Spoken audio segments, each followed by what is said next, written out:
Deng, gapo ni, Deng? Usah oleh depan ni. Itu namanya Intercooler. Tidak sampai saja ni. Jadi dia habis modal banyak ni. Dia ada siput dia juga. Tepek saja. Malu kau orang boh. Tadi kereta ni buat apa, Deng?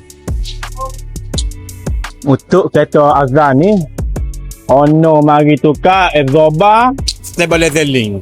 Koyok dah. Hari Ono bawa sendiri. Untuk yang bawa bagai sendiri tu, tak ada masalah, kita boleh pasal. Tetapi ada risiko dia adik kakak. Waranti tiada selepas pemasangan.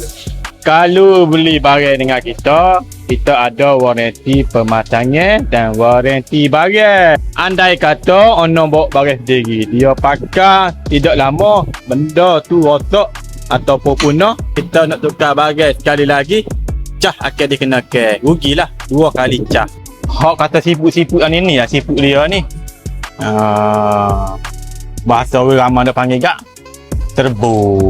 Mana dia tidak kosong lah, dia ada barang. 1, 2, 3 lancar.